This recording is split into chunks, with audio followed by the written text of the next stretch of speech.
Hello, beautiful people. Like, comment, share, subscribe. And I would like to thank everybody that has motivated me to start this channel. I want to try to motivate as many people as possible. I want to try to share my experience and story. But I'm going to start where I left off by telling you about the toxic work environment that I have been a part of for many years. Like I said, I've been in healthcare for 20-some years. Nothing has really changed. Just the managers, the age of the staff, it's still the same old toxic work environment situations that managers are not trying to really manage and get a hold of. I was telling you about a situation where the A's were saying I was doing too much. You got to have good work ethic. You should have good work ethic working in a nursing home. Somebody going to check on a resident, knowing the experience that I have in working in healthcare, anybody could be on the floor. You need to care about your job, or you don't need to do that type of job. If your love and passion is not for taking care of the elderly or taking care of sick people, don't get into healthcare. And please don't do it for the money. I think a lot of people have ran to healthcare because it's easy money, it's quick money. You can work for an agency and get more money than the regular staff worker, but it's going to come back down on the company. And managers, you need to be more aware of allowing lazy agency aides or nurses into your company, because it's going to pull you down. And then you want to send emails and texts and verbal warning and write nasty notes to your regular staff.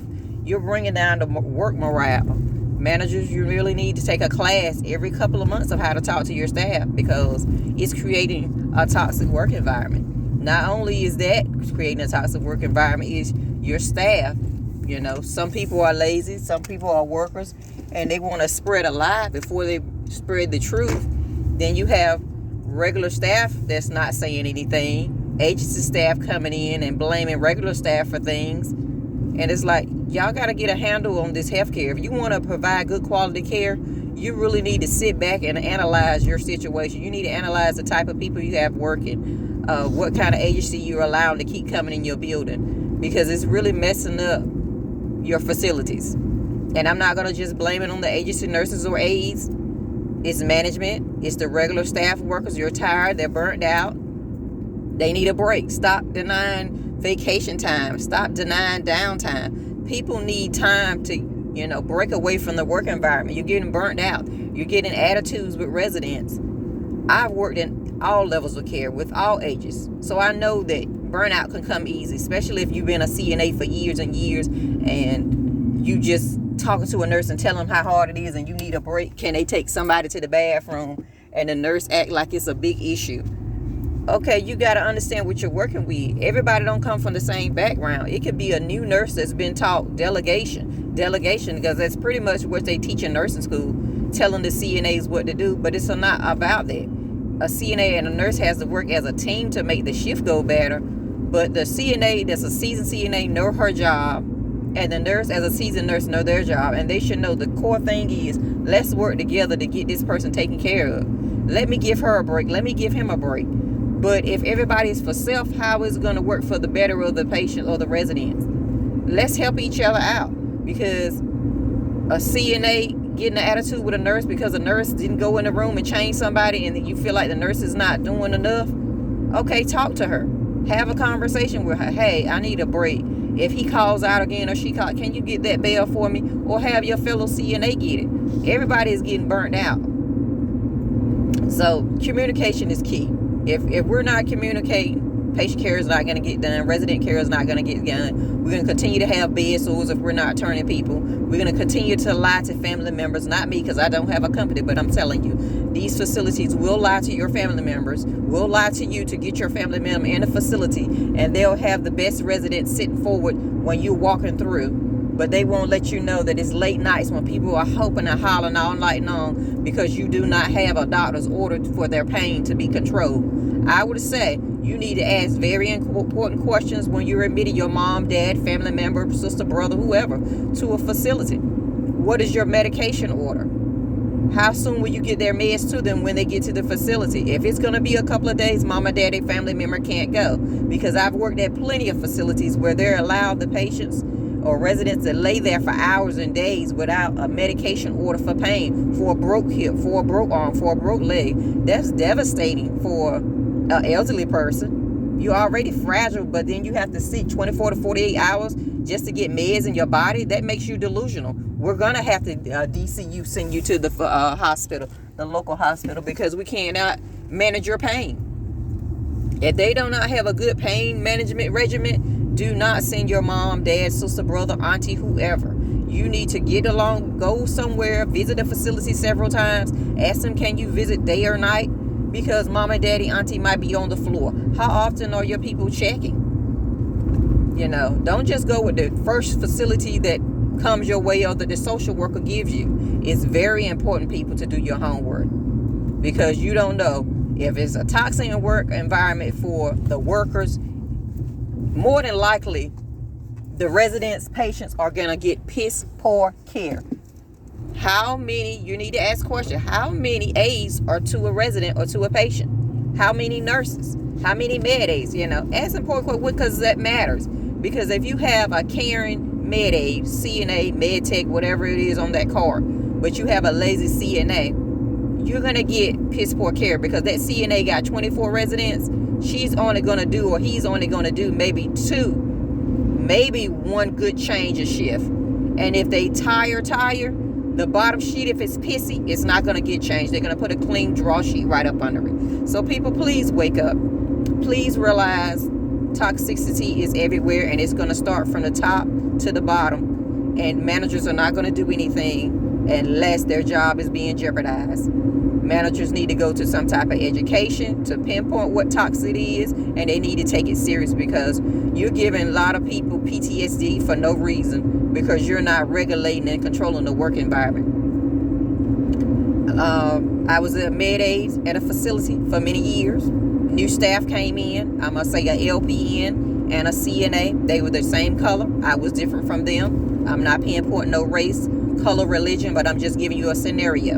Every time I work with somebody other than that don't look like me, I'll say, they always have a problem. I never talk to nobody. I never go in a facility and said I was a nurse. I never pretend like I was a nurse. I just know my you-know-what. I know how to get on that card, and I know how to run it, whether you give me 50 residents or you give me 100. I know how to treat everybody with respect and dignity. I know how to talk to family members. I know how to put in order. I know how to DC people. I know how to do pretty much anything that an RN and LPN could do. Some people was intimidated by that. I call them my demons, because if you have a higher degree than me and you have a higher certification than me, why are you threatened by me? You shouldn't be threatened by me, because I'm low on the totem pole. But to get rid of me, you have to cut my hours and give them to agency staff. You have to create a job description that I didn't get hired for to try to get me to sign. And I worked at a facility like that. One of the education nurse, SDC as they call them, she fraudulently signed a job description. I was there 2-3 years before her, because they was trying to get rid of a med aid position. She signed my signature on documentations. That's falsifying documentation. So if anybody knows a lawyer that can handle what I gotta tell, because I got a lot of stories for you. I got a lot of lawsuit situations for you. So anybody know anything about an attorney, let me know. Send it to me. But anyway, just toxic work environments. Managers would try to lowball you. Managers would try to just threaten you. They would try to intimidate you. Know your policy. And then you have it so bad that managers will make up any kind of story to change your position, which I told them, I said, okay, if my job description changed, let it change on when I clock in and out. Because I'm not going to go and do CNA duties. And I wasn't hired as a CNA. I was hired as a med aide. The administrator told me he couldn't do it. The assistant DON claimed, well, you signed a documentation, a job description, that's your job. I said, I don't mind going in there changing people, but that's not what I was hired for. So you need to give me the proof. She said, you signed, I have it right here. I said, that's not my signature, because I never signed any type of CNA paperwork. I have a very unique signature, and I know my signature, and I've been signing that way for many years. I signed that way because I've signed a lot of death certificates and birth certificates, and I'm a notary. So I have a very unique signature. The lady just falsified my information, my name, just so she could say she had something on me to finesse me out of my job title. Weeks after that, they started to have me come in and had agency nurses, which I didn't make any mistakes or anything at that job. It was just that people were threatened by me that didn't look like me. You have to build a team to get me, because I am what I say, one of the chosen one people. It happened on just about every job. Honey, it is demons. It is a hostile working environment. And if you have to deal with any type of hostile working environment, people, please, please, please know your rules, your policies. And one manager tried to tell me, come to me about everything. And when I did, she got burnt out because it was so much information. She couldn't even, the cup was spilling over. She couldn't even handle it. So she just started ignoring my texts. She started ignoring my calls. If you go ahead and nip it in the bud right then and stop worrying about it, but you come in the facility new saying, well, whoever ain't going to fall in line, we're going to get rid of them. I was in line. I helped uphold that facility for how many years without nobody even had an inkler that I wasn't an LPN or RN. That's how swift and good I was at my job. I was training RNs and LPNs. So that being said, nobody should be threatened. And if they is threatened, or they little saying little stuff, oh, I like your hair, I like your car, oh, you can look like you got a car lot. I drive different cars because I'm a car person. I came for a lot of struggles, and I'm gonna tell you that's for another video. But a lot of people see what I drive. I drive different things because I have different tastes. And I have like a date night car. If I got somebody I'm dating, I might drive my car, they might drive their car, I don't know. I have a car where I want to chill. I have a sports car. I have a different variety of things. However I'm feeling that day or that night, that's what I drive. But my cars are not going to sit in my yard because somebody is jealous. That's your own insecurities. That's not mine. So I'm not going to wear that hat. I've never met a woman or a man that I was jealous of because I haven't found that they got it I can't get.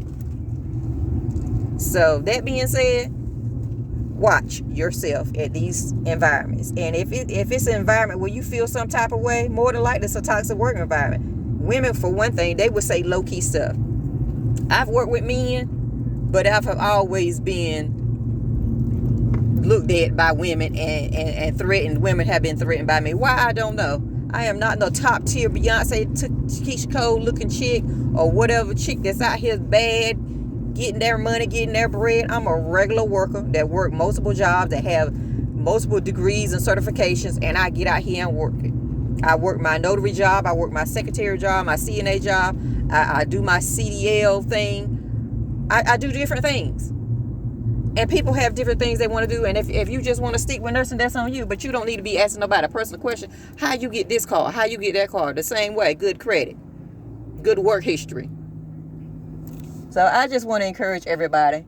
Just stick to whatever you pursuing in life. If your dream or anything, stick to it. It may be hard. You may not have no support. Be your own support. Be your own team. And it is going to be hard as heck. I'm telling you. It is going to be hard as heck. Because I've been through every kind of abuse, every kind of situation. And being had support, or they'll support for a minute, or they'll talk to you, get your ideas. But that's just so they can get your ideas. They're not even really trying to support you. So know your demons and know your angels. And I just want to encourage you and thank everybody for trying to promote me and encourage me to do the YouTube channel. I want to start out with a couple of names. I'm not going to name everybody, but I'll do it on the next video. Steve Harvey. I want to Denzel Washington.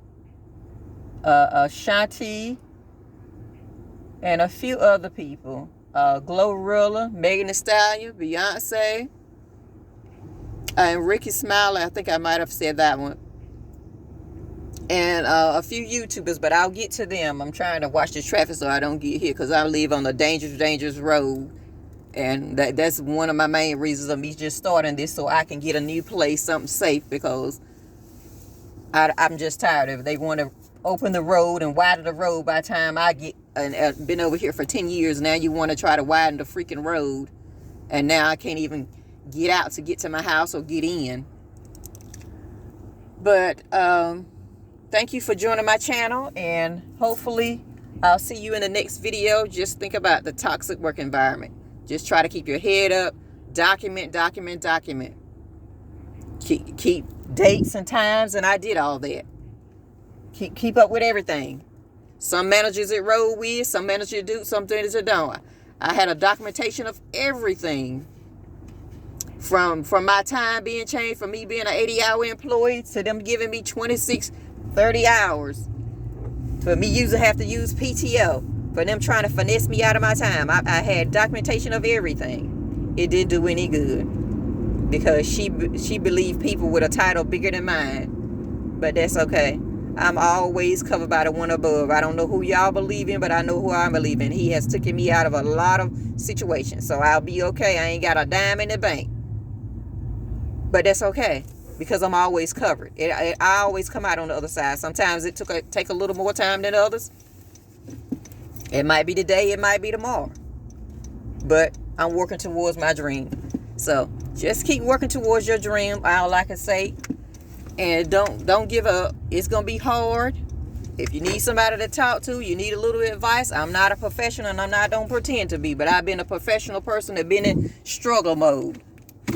For majority of my life. I've been, like I tell a lot of folks, I've been a mama since 9 years old. So I do know a little something about struggle and getting out of a bad predicament. So, like I said, like, comment, share, subscribe.